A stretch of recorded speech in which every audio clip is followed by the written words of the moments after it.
বিজেপির সঙ্গে কন্টেস্ট করতে হলে তৃণমূল কংগ্রেস একটা নতুন দল, একটা গুড অল্টারনেটিভ।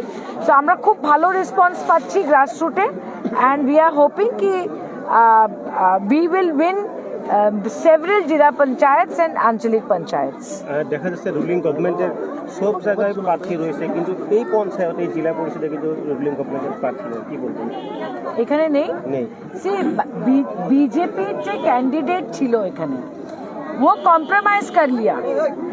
यहाँ पर इकने जो फाइटटा होबे Trinamool Congress versus Indian national Congress होगा, और जो इंडियन नेशनल कांग्रेस का जो कैंडिडेट है, जो प्रार्थी आछे, और रिकॉर्ड खूब खराब फॉर एंटी पार्टी एक्टिविटी, और कांग्रेस एक फैमिली में सब टिकट दे दिया, जिला परिषद भी दे दिया, आंचलिक भी दे दिया, एमएलए भी दे दिया। पर ये जो अनिमा बाइडो আছে, शी इज अ वेरी, वो बहुत अच्छा कैंडिडेट है, উনি খুবই ভালো ক্যান্ডিডেট। অ্যান্ড এখানে যুবকরাও আছে, মুরব্বীরা আছে, বোনেরা আছে, মহিলারা আছে, সবাই অনিমা বাইডোকে সাপোর্ট করেছে। অ্যান্ড আই এম কনফিডেন্ট যে ये सीट हम 100% जीतेंगे। আপনি বলছেন যে কংগ্রেস বিজেপির বি টিম, এরকম বলছেন? হ্যাঁ, আজকে আমি বলছি বরাক ভ্যালিতে, হ্যাঁ, এবং অন্যান্য জায়গায় আমরা দেখতে পেরেছি যে কংগ্রেস বিজেপির পছন্দ মতো টিকিট দিয়েছে। একটা জেলা পরিষদে দুইটা फॉर्म ए, দুটো फॉर्म बी, मतलब एक जिला परिषद में 2 लोगों को फॉर्म ए फॉर्म बी दे दिया, कैंसिल हो गया। तो ये बीजेपी को हेल्प कर रहे हैं कि नहीं? ये जो बोल रहे हैं ना कि हमारा मैंने देखा कांग्रेस पार्टी आज के आंदोलन করছে, কি করছে বলছে बीजेपी हमारे कैंडिडेट के বসাচ্ছে। नो, कांग्रेस पैसा लेके अपना कैंडिडेट को बिठा रहा है, कोई दूसरा पार्टी नहीं बिठा रहा कांग्रेस का कैंडिडेट। कांग्रेस दल लेनदेन করে নিজের ক্যান্ডিডেটদের বসাচ্ছে, that is the reality of Congress.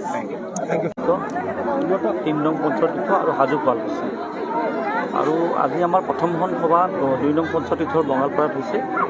আৰু মই আজি আপোনালোকক কৈ ক'লোঁ, এই 2 নং যিটো 2 নং জিলা পৰিষদ আমাৰ দলৰ প্ৰাৰ্থী হ'ল তৃণমূল কংগ্ৰেছৰ অনিমা আহমেদ, জয়লাভ কৰিম নিশ্চিত, আৰু বহু ব্যৱধানত জয়লাভ কৰিম।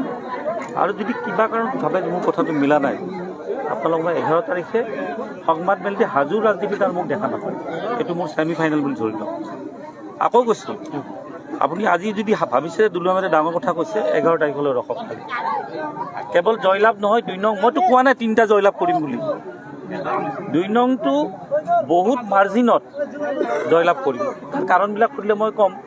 আৰু আমাৰ যিটো 3 নংতো খুব ইণ্টাৰেষ্টিং হেৰি হৈছে, যুদ্ধ হৈছে। তাততো কংগ্ৰেছ পলাইছে, উইড্ৰ কৰিছে। কালি কংগ্ৰেছ উইড্ৰ কৰিছে, কিন্তু তৃণমূল কংগ্ৰেছে বিজেপিৰ বিৰুদ্ধে তাত 2 নং জিলা পৰিষদ, তাত আমি 3গৰাকী প্ৰাৰ্থী দিছোঁ।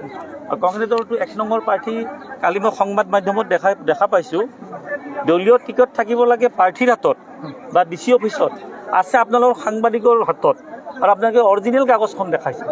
ইয়াত কৰি লাজ লগা কথা কি আছে? আকৌ সেই সংবাদ মাধ্যমে প্ৰত্যাহ্বান জনাইছে ভূপেন বৰা ডাঙৰীয়াক যে আপুনি আহি কিনে লাগিলে এখন লৈ যাওক, আপোনাৰ দলীয় টিকেট প্ৰাৰ্থী আৰু ডিচি অফিচ যাই পোৱা নাই, মোৰ তাত আহি পৰিছে বেলেগৰ যোগেদি। তাতকৈ আৰু তাকো হাজোৰ টিকেট, যিটো হাজো সমষ্টিত দুবাৰকৈ মুখ্যমন্ত্ৰীয়ে প্ৰতিনিধিত্ব কৰিছিলে, প্ৰয়াত বিষ্ণুৰাম মেধি আৰু মহেন্দ্ৰ মোহন চৌধুৰী ডাঙৰীয়া। আৰু সেই হাজো সমষ্টিত কংগ্ৰেছৰ এগৰাকী বোলে নমিনেশ্যন দিব নগ'ল, এগৰাকী বোলে যোৱাকালি কৈছে যে মোক 10 লাখ টকা পুঁজি দিম বুলি কৈছিলে, মোক দিয়া নাই, খালি প্ৰাৰ্থীটো দিলে পিছত গম পালোঁ তেখেতসকলে ভোট বিভাজন কৰিব প্ৰাৰ্থীটো দিছে, সেইকাৰণে তেখেতে পদত্যাগ কৰিলে। যেতিয়া প্ৰাৰ্থী প্ৰত্যাহাৰ হয় তেতিয়া কি মানে, আজিকালিতো সেই গান্ধীৰ যুগটো নাই, পইচা লেনদেনটো হ'বই লাগিব, সেই দিনটো নাই। এতিয়া পইচা লেনদেন হ'লে আপোনালোকে এটা কথা ক'ব যে তাত কিন্তু কংগ্ৰেছে প্ৰাৰ্থীত্ব প্ৰত্যাহাৰ কৰিছে, আৰু দুলু আহমেদৰ নেতৃত্বত তৃণমূল কংগ্ৰেছৰ প্ৰাৰ্থী বিজেপিৰ বিৰুদ্ধে আছে। তাততো আৰু কি লাগে? আপোনালোকে বুজি পাব লাগে। সকলোকৰ লগত শাসকীয় দলৰ কিবা বুজাবুজি হৈছে নেকি, যাৰ কাৰণে 2 নম্বৰ যিটো আসন তাত বিজেপিৰ প্ৰাৰ্থী নাই? আপোনালোকৰ প্ৰশ্নবিলাক ধৰি লওক, কি ইয়াতে 2 নম্বৰৰ যিটো 2 নং জিলা পৰিষদত বিজেপিৰ প্ৰাৰ্থী আছিলে, তেখেতৰ যিগৰাকী প্ৰাৰ্থী কিবা নাম আছিলে, আণ্ডাৰ এজ 21 বছৰৰ তলত খেলিব নোৱাৰে, আৰু সেই অভিযোগ দিছে কংগ্ৰেছৰ যিগৰাকী দাগী প্ৰাৰ্থী, যিগৰাকী প্ৰাৰ্থীয়ে আপোনালোকৰ হিন্দু সমাজে যে ৰাস্তাত যে গৰুবোৰ এৰি দিয়ে পূজাৰ কাৰণে, সেইবোৰ চুৰ কৰি বিক্ৰী কৰে, মোৰ ওপৰত যিবোৰে কংগ্ৰেছৰ প্ৰাৰ্থী আছে গণেশ বুলি কয়, হিন্দু জেগাত গণেশ বুলি কয়, মুছলমান জেগাত আনোৱাৰ বুলি কয়। আপোনালোকৰ যে হিন্দু সমাজবিলাকে যে গৰুবিলাক ৰাস্তাত পূজাৰ কেনে এৰি দিয়ে, সেইবিলাক সাৰ গৰুবিলাক সেইবিলাক চুৰ কৰি ধুবুৰীত বিক্ৰী কৰে। তেওঁৰ জীয়ৰী হৈ গ'ল ইয়াত পঞ্চায়ত জীয়ৰী প্ৰাৰ্থী, আৰু কেতিয়াবা তেখেতৰ পত্নীক দিছে পঞ্চায়তৰ এইটো কি সভানেত্ৰী, ভাতৃক দিছে জিলা পৰিষদ। এইবাৰ তেওঁ নিজে খেলিছিলে 21ত বিধানসভাত বিধায়ক, এইবাৰ আকৌ জীয়ৰীক দিছে জিলা পৰিষদ, বোৱাৰীক দিছে মেম্বাৰ। গতিকে ৰাইজে এইটো গ্ৰহণ কৰা নাই। গতিকে এইটো গান্ধী ফেমিলি নহয় ন, এটা গৰু চোৰ ফেমিলি। মই আকৌ কৈছোঁ ভালদৰে চাব, তাকো ভাল মানে চোৰ বুলি ক'লে এটা ৰাস্তাত পূজাৰ বাবে এৰি দিয়া গৰু চোৰ কৰা এটা পৰিয়াল হয়। তাৰ কথা মোক কিয় সুধি আছে?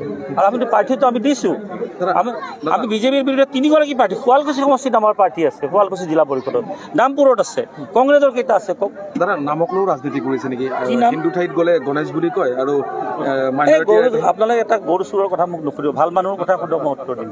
কি কাম কৰিব মই ৰাইজৰ কাম মানে মই আগৰ পৰা কৰিয়ে আছোঁ। মই আগৰ পৰা ৰাইজৰ কাম মই স্বাস্থ্য বিভাগৰ এইবিলাকত মই বহুত ফেমিলিক মই হেল্প কৰিছোঁ। মই বোলে খালি ইমান কেনেদৰে হেল্প কৰিছে? কেনেদৰে মানে সিহঁতক মই হস্পিটেলত লৈ গৈছোঁ, যিবিলাক আপোনাৰ 1 লাখ 2 লাখ টকা লাগে সেইবিলাক মই 10,000ত 15,000ত আয়ুষ্মান কাৰ্ড বুলি যে কয় সেইটো দি মই সিহঁতক ৰাইজক বহুত ৰেচপন্স দিছোঁ। সেইকাৰণে মোক ৰাইজে মই জানো মোক আঁকোৱালি ল'ব।